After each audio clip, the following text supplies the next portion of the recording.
The purpose of this production is to showcase experiences of men of color by engaging in issues surrounding racism, discrimination, gender, and perspective of African American males.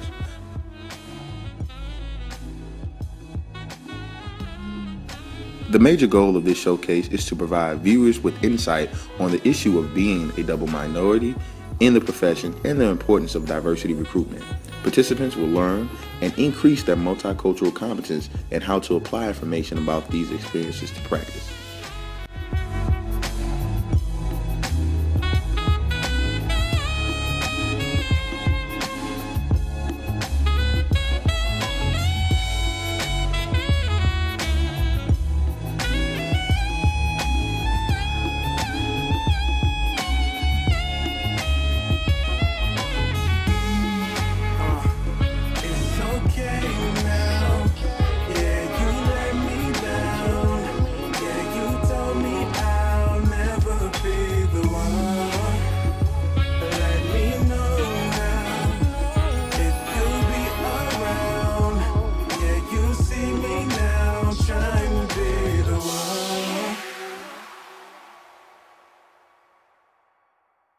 To explain school psychology, it's really complex. At the same time, it's simple.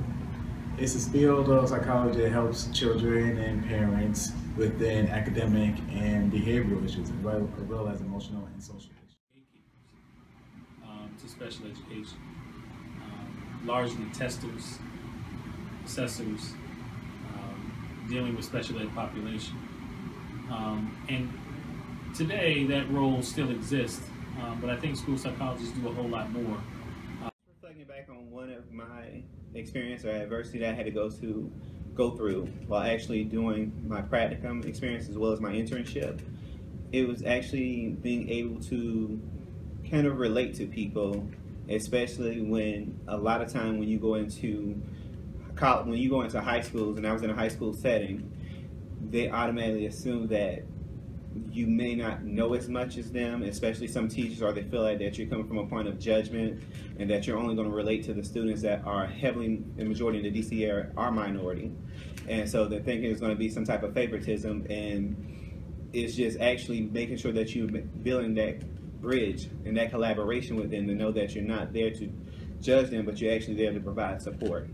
One of the things that we've noticed in the field is we have a growing population of linguistically and culturally diverse persons in schools, students in schools. But the diversity of practitioners, school psychology practitioners, doesn't match. Being black and just being a double minority in this field in general can be scary, can be intimidating, but it's something that we need. We need more African Americans, especially African American males, working in the profession as a psychologist in general, but more importantly within our school systems and within our communities as school psychologists. Okay. And so the perceptions and the stereotypes, the negative perceptions and stereotypes, not only impact how society treats us as African American males, but how we internalize that treatment. And so as an African American male,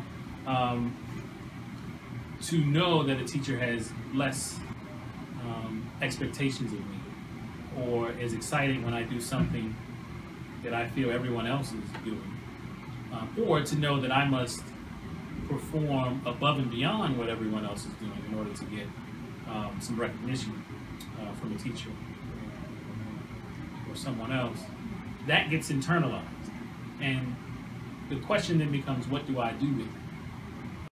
Into this particular program, a graduate program, we were there, but we weren't there. You know, we were accepted, but we didn't really have the feeling that we were really welcomed, and that was a huge barrier to fight, to come over, to overcome, to get over that, and then to transition into the workforce in that particular community and still have the same reactions. So we've all felt it, even as Dr. Reed. I know that when I walk into a hospital, they may just as likely perceive me as janitorial staff as one of the medical staff. And that's a reality that black males have to deal with. I can be dressed in a suit, or I can be dressed as what folks might call hip hop gear, jeans and a t-shirt. And I am very aware that how I dress can influence how folks see me. And not only that, how they respond to me.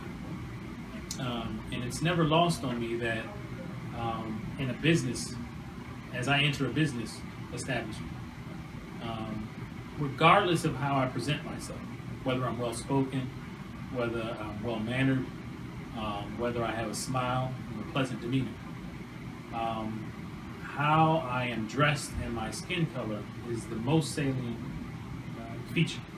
And then how I interact is secondary. And so, by and large, I found that if I'm pleasant, if I have a smile, and if I have on a suit, I will get the best treatment from the outside world. Take any one of those away, and whatever negative stereotypes or impressions that those encountering me have already will take over, are more likely to take over. A young Caucasian female teacher who was having an issue with a young African-American boy that was in the 5th grade.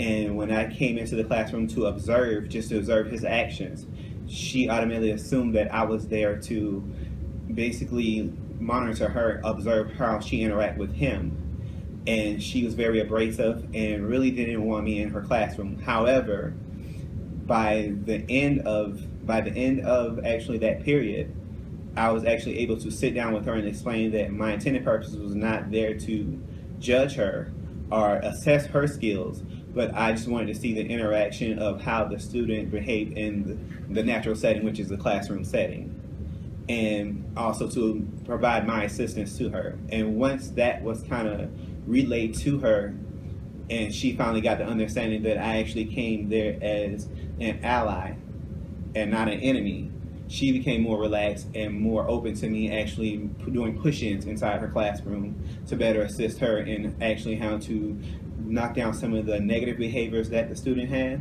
and increase him actually being a productive student from a learning aspect. Grounded in who I am, where I come from.